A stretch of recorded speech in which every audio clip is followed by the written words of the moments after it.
Merci. Merci pour ce temps de louange qui nous a invités à admirer l'œuvre de Dieu, à le louer pour toutes ses merveilles, pour ce qu'il a fait. Nous l'avons chanté. Jésus-Christ était là dès la création, le Fils unique du Dieu très haut. Il n'a pas voulu les cieux sans nous. Alors il est venu, son amour sur la croix a vaincu mon péché. Rien, absolument rien, ne peut nous séparer de lui. La terre a tremblé, le voile s'est déchiré, désarmant la mort et le péché. Depuis, les cieux chantent sa gloire, l'écho de sa victoire. Il est le roi ressuscité.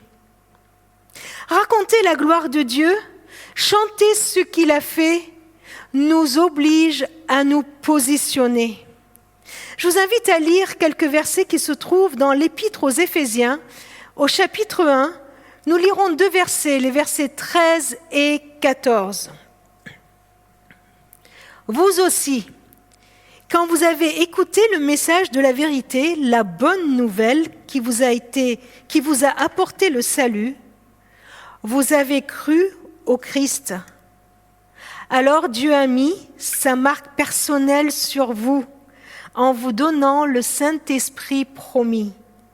Le Saint-Esprit nous garantit les biens que Dieu a réservés à son peuple. Il nous assure que nous les posséderons quand notre délivrance sera complète. Louons donc la grandeur de Dieu. Plusieurs actions sont mentionnées dans ce verset en réponse à l'œuvre de Dieu. Vous avez écouté le message de vérité, la bonne nouvelle. Vous avez cru au Christ. L'écoute de la bonne nouvelle est suivie de la foi, de la confiance, de l'accueil. Il ne suffit pas d'entendre que Christ nous sauve, mais il faut le croire, l'accepter pour soi-même. Oui, il a vraiment tout accompli par amour pour moi. Oui, c'est moi qu'il veut sauver. Et nous avons répondu en participant à la scène, en prenant ce pain, ce jus de raisin. Nous avons affirmé que oui, nous croyons que Christ a fait cela pour moi. Ce positionnement, cette acceptation de l'œuvre du Christ est suivie, selon notre texte, d'un don extraordinaire que nous fêtons ce matin de Pentecôte. Relisons ce don. Dieu a mis sa marque personnelle sur vous en vous donnant le Saint-Esprit promis. Le Saint-Esprit nous garantit les biens que Dieu a réservés à son peuple. Alors, bien sûr que nous pouvons chanter comme on l'a fait, « Viens Esprit de Dieu, viens descends sur nous, embrase-nous, consume-nous, viens, jaillis en moi, immerge-moi dans ta bonté. Cieux ouverts, déferle sur moi. » Pourquoi ? Parce que ce jour de Pentecôte, c'est le ciel qui vient sur la terre. C'est le ciel qui est là, sur cette terre. Ce don a été reçu par les disciples le jour de la Pentecôte, un don incroyable. L'Esprit de Dieu qui descend sur eux et les inonde. Cet esprit, nous dit Paul, est le sceau, la marque de l'empreinte de Dieu. C'est fou quand même, hein ? Il vous est déjà arrivé, j'imagine, de mettre une empreinte de pied dans une neige toute fraîche ou dans une tache de boue ou quelque chose comme ça. Il vous est déjà arrivé de mettre vos empreintes digitales quelque part. Eh bien, il est dit que cet esprit, c'est la marque de son empreinte, de l'empreinte de Dieu. Il nous a marqués de son sceau pour lui appartenir. Cet esprit est aussi une garantie, un acompte, un gage, des arts. De quoi ? De l'héritage qui va venir, de tous les biens que Dieu nous réserve.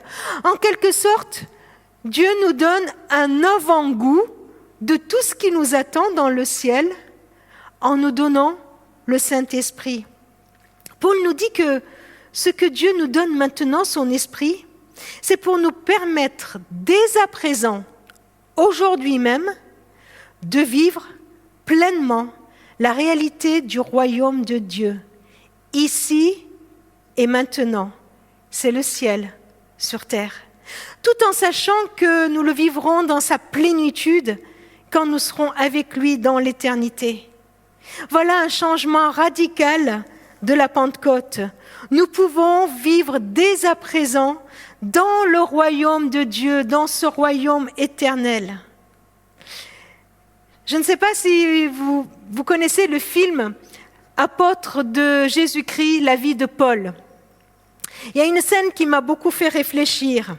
C'est vers la fin du film, quand l'apôtre Paul se trouve à Rome, il est dans cette maison où il est quelque part en prison, et il y a un soldat romain, un officier romain qui vient le voir régulièrement.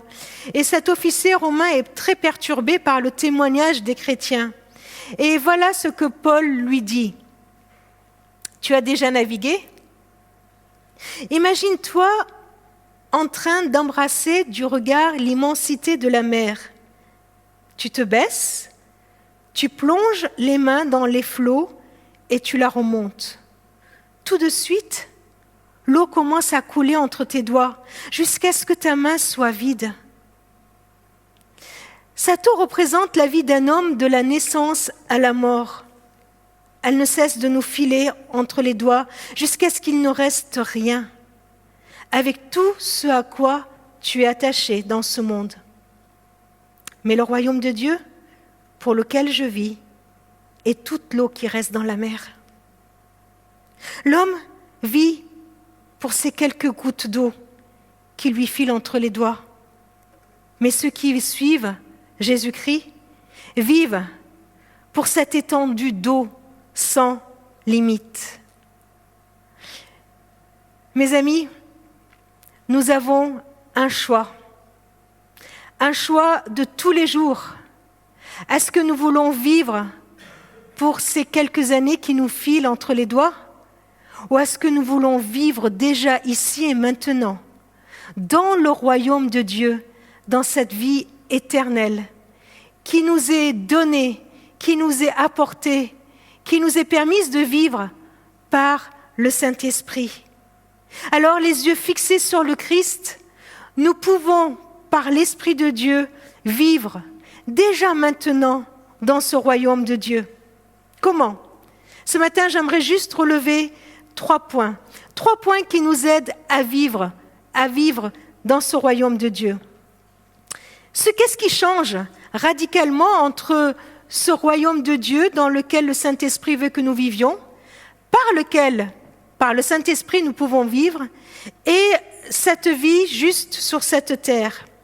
La première chose qui change, c'est notre communion, notre citoyenneté du royaume de Dieu. Ce premier changement qui est venu nous apporter le Saint-Esprit, c'est dans notre relation avec Dieu. Par le Saint-Esprit, cette relation devient une communion.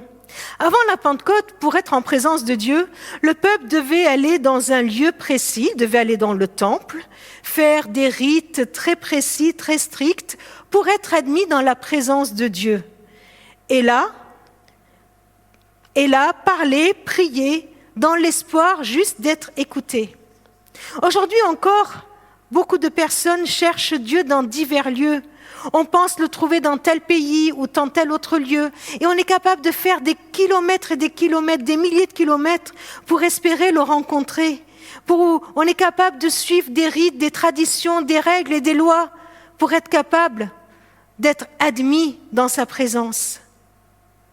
Depuis la Pentecôte, Dieu se trouve ici et maintenant, là où tu es.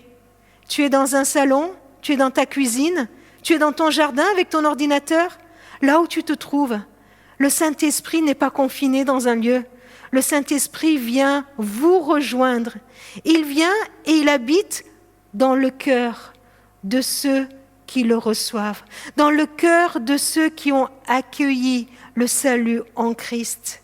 Il vient élire domicile en moi. C'est extraordinaire.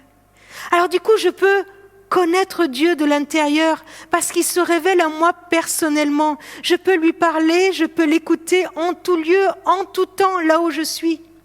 Bien plus, Dieu met sa marque, comme on l'a lu, son sceau sur nous. Par sa présence, il vient confirmer que nous lui appartenons. Non pas parce qu'on a fait ceci ou cela, non pas parce qu'on a été gentil ou on a fait je ne sais quoi, mais parce que nous lui appartenons, parce qu'il nous a donné son Saint-Esprit. Il n'est plus un Dieu extérieur que je dois rechercher, à qui je dois quémander son écoute, sa compassion, mais il vient me marquer que je lui appartiens par sa présence en moi et faire de moi citoyen du royaume de Dieu. Romains 8,16, l'Esprit lui-même rend témoignage à notre esprit que nous sommes enfants de Dieu. Enfants de Dieu. Non plus dans une relation de méfiance, mais de confiance. Non plus dans la crainte, mais dans l'amour inconditionnel de mon papa, comme on vient de le chanter, qui m'accueille bien avant que je sois créé, bien avant que je vienne au monde. Il attendait de me manifester son amour. Romains 5,5, Dieu répand dans notre cœur, dans nos cœurs, son amour par le Saint-Esprit qu'il nous a donné. Il vient dans notre cœur nous confirmer, nous montrer combien Dieu nous aime. Ce changement est radical parce qu'il me garantit la possibilité d'être en communion permanente avec Dieu. Est-ce que vous avez besoin de cette communion aujourd'hui?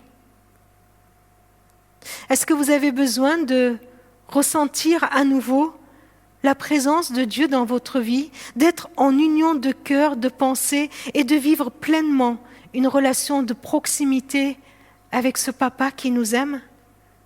Alors aujourd'hui, nous pouvons encore le lui demander. Demandons au Saint-Esprit de venir.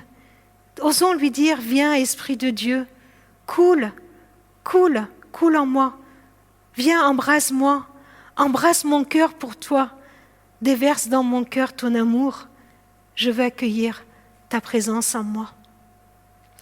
Deuxième point qui change radicalement dans le royaume de Dieu, c'est une direction. Le Saint-Esprit vient nous donner une direction.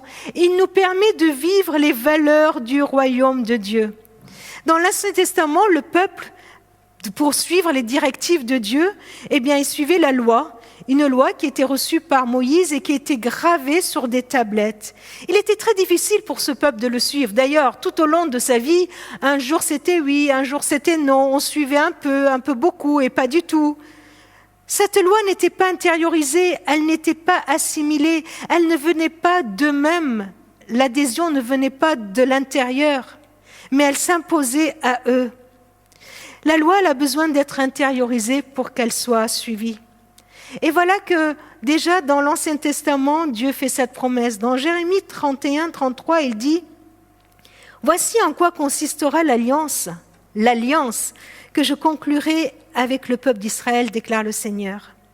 J'inscrirai mes instructions non plus sur des tablettes de pierre, mais dans leur conscience. Je les graverai dans leur cœur. Je serai leur Dieu et ils seront mon peuple. » Cette loi ne sera plus écrite sur tes tablettes extérieures à moi, mais le Saint-Esprit viendra les inscrire en moi. Et bien plus que ça, Ézéchiel 36 nous dit « Je verserai sur vous l'eau pure qui vous purifiera. Moi, je vous purifierai de toutes vos souillures et de toute votre idolâtrie. Je vous donnerai un cœur nouveau. Je mettrai en vous un esprit nouveau. J'enlèverai votre cœur insensible comme une pierre et je le remplacerai par un cœur réceptif. Je mettrai en vous mon esprit, je vous rendrai ainsi capable d'obéir à mes lois, d'observer et de pratiquer les règles que je vous ai prescrites. » Pour avoir une direction dans notre vie, pour savoir où nous allons, nous avons besoin de directives et d'un directeur. Qui suivre? Quelles sont les valeurs les meilleures? Où va ma vie? Comment prendre telle ou telle décision dans ma vie? Ici, ce texte nous dit que Dieu nous annonce que le Saint-Esprit veut être le maître de ma vie. C'est lui qui me donne les directives. C'est à moi de le laisser, de l'accepter qu'il dirige ma vie. C'est une invitation à le laisser lui seul venir être mon guide, mon coach, celui qui dirige ma vie. C'est lui qui va produire en moi cette possibilité de le suivre. Alors c'est extraordinaire parce que le Saint-Esprit, il va me rendre capable de vivre dans la direction vers laquelle il me guide. Il ne me dira pas « fais ceci, fais cela » et puis il attend pour voir si je vais y arriver ou pas. Il n'est pas là à m'observer pour savoir si moi j'ai la capacité de le faire. Il sait que je ne pourrai pas le faire. Mais c'est lui qui me rendra capable de le faire. Paul le rappelle dans les Épîtres et dans Galates. Il dit dans Galates, donc, ce que j'ai à vous dire est ceci.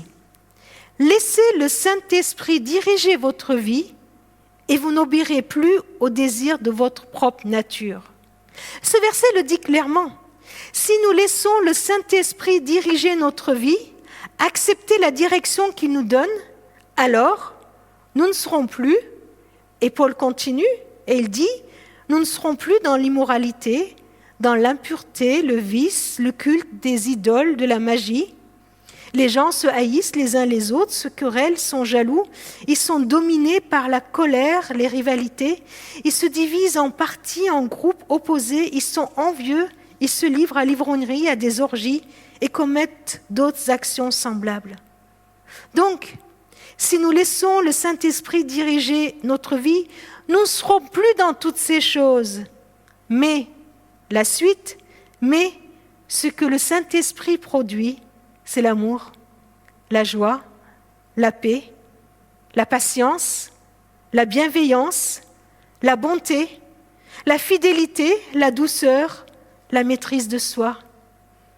L'Esprit nous a donné la vie. Laissons-le donc diriger notre conduite. J'aime beaucoup ce texte parce qu'il ne nous dit pas « voilà ce que vous devez produire », mais il dit « voilà ce que le Saint-Esprit va produire ».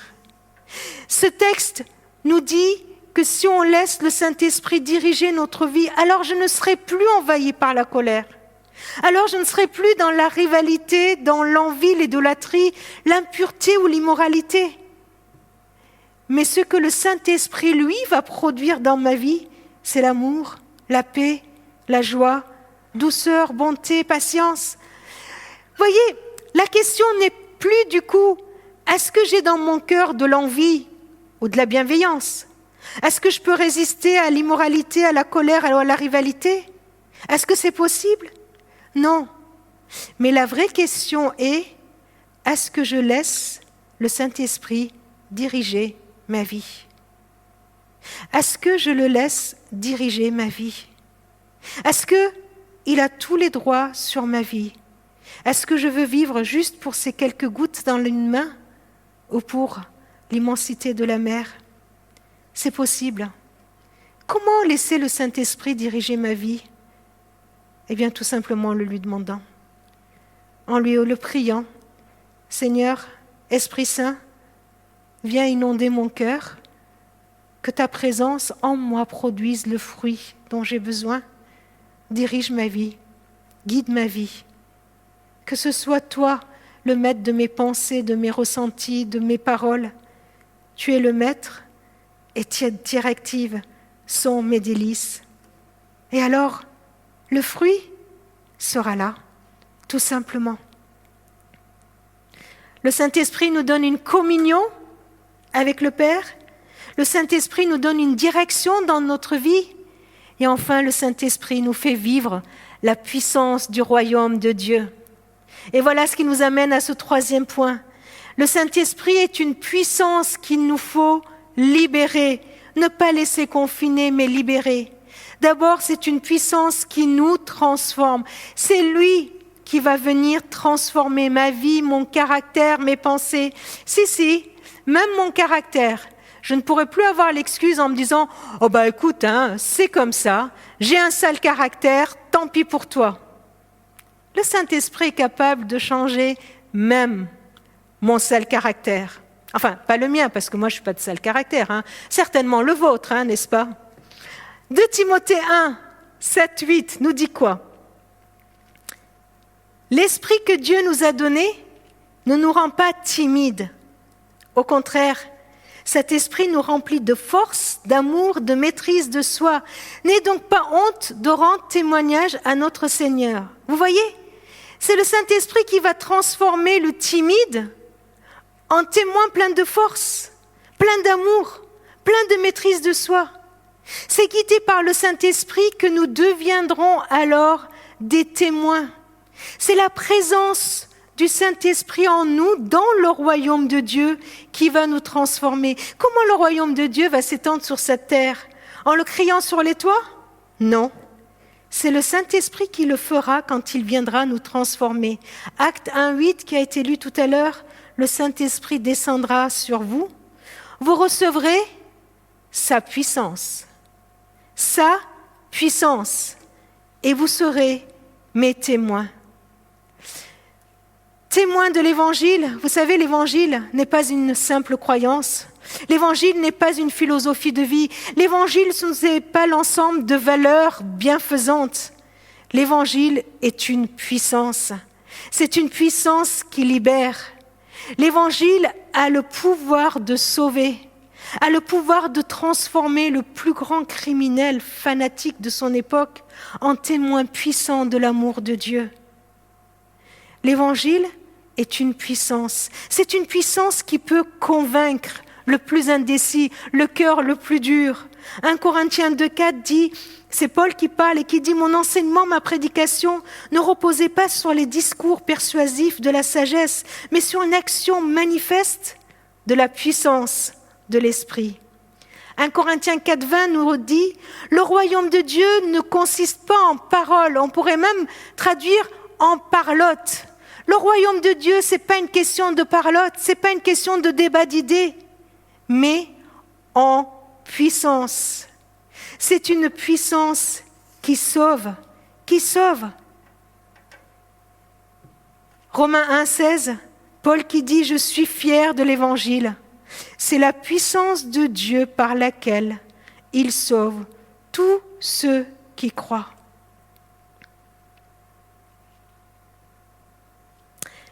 Oui, Saint-Esprit, puissance qui sauve, qui délivre, qui fait passer des ténèbres à la lumière, qui restaure des vies. Vous le croyez? Vous le croyez? Vous l'avez vécu? Est-ce que nous laissons traîner dans notre vie des lieux qui ont besoin d'être visités par la puissance du Saint-Esprit? Alors, accueillons la présence de cet esprit dans notre vie. Prions encore. Dans Éphésiens, Paul il fait une prière extraordinaire. Il prie pour que Dieu illumine les yeux de notre cœur et que nous puissions voir, vivre la puissance extraordinaire dont Dieu dispose pour nous les chrétiens, pour nous les croyants, ceux qui ont cru en Christ. Moi, je veux faire cette prière tous les jours. Ça fait de longues années que je connais le Seigneur et que je vis dans le royaume de Dieu. Mais je crois que tout ce que j'ai vu encore dans ma vie n'est rien à côté de tout ce que Dieu veut me montrer encore. Ce que j'ai vu de la puissance de Dieu, et j'ai vu transformer des vies. Mais ce n'est rien à côté de tout ce qu'il veut encore faire. Je veux le voir. Je veux le voir et je veux le prier en disant « Seigneur, manifeste cette présence, cette puissance extraordinaire dont tu disposes pour nous les croyants. » Aujourd'hui, avec la Pentecôte, nous fêtons l'irruption du royaume de Dieu dans ce monde, le ciel sur cette terre. Mes amis, avez-vous besoin de communion, plus de communion avec Dieu? Avez-vous besoin de plus de direction dans votre vie? Avez-vous besoin de voir la puissance de Dieu qui se révèle dans ce que vous vivez, dans les problèmes que vous vivez? Alors, laissons le Saint-Esprit agir en nous. Et c'est là, en le laissant agir en nous, que nous serons véritablement les témoins et que nous continuerons la mission de Dieu sur cette terre. Dans 2 Corinthiens 3:18, il nous est dit que quand nous contemplons le Seigneur, nous le contemplons dans un miroir parce qu'on ne le voit pas complètement. On est ici, mais ce n'est pas encore dans la plénitude. On voit la gloire du Seigneur. Nous sommes transformés en son image, dans une gloire dont l'éclat ne cesse de grandir. C'est cela que fait le Saint-Esprit. C'est que dans notre communion avec le Père, dans sa façon de diriger nos vies et dans sa puissance qui se manifeste dans notre vie, eh bien notre cœur change, nos vies changent, nos visages sont transformés et nous pouvons refléter la gloire de Dieu. Et tous ceux qui nous entourent, tous ceux qui nous voient viendront et nous diront « C'est quoi ton secret ? Qu'est-ce qui habite en toi ?» Et nous pourrons lui répondre « C'est le Saint-Esprit, c'est Dieu le Père qui m'a transformé et il peut le faire à toi aussi. » Seigneur, je voudrais te remercier pour le don de ton Esprit. Merci de venir habiter en nous. Merci de venir diriger nos vies. Merci Seigneur de venir et de nous démontrer, de nous manifester ta puissance. Seigneur, oui, je veux être ton témoin. Je veux que la puissance de l'Esprit me transforme chaque jour en témoin de ta présence sur cette terre, du ciel sur la terre. Je veux vivre, Seigneur, pour le royaume éternel. Père, je te remets tous nos amis qui suivent ce culte derrière leur écran. Toi, tu les connais, tu sais exactement ce qu'ils vivent, tu sais le combat que les uns et les autres ont. Je veux vraiment te prier, Seigneur, pour que tu les visites par ton esprit. Viens, Seigneur, confirmer dans leur vie l'amour que tu as pour chacun d'eux. Viens et déverse ton amour en eux. Viens, Seigneur, les guider dans leur vie et leur donner la possibilité de porter ton fruit. Viens, Seigneur, manifester ta puissance dans leur vie, dans tout ce qu'ils vivent, et que leur vie, Seigneur, soit une vie de témoin. Seigneur, je veux vraiment te prier pour les uns et les autres, particulièrement pour les familles qui passent par des temps de maladie, les familles qui ne comprennent pas trop les situations qu'ils vivent, qui n'arrivent pas à décoder pourquoi ils vivent ces épreuves qu'ils vivent. Seigneur, viens les apaiser, viens leur dire que tu es là dans leur vie et qu'ils n'ont rien à craindre, parce que toi tu es avec eux. À toi, Seigneur, soit toute la gloire. Amen.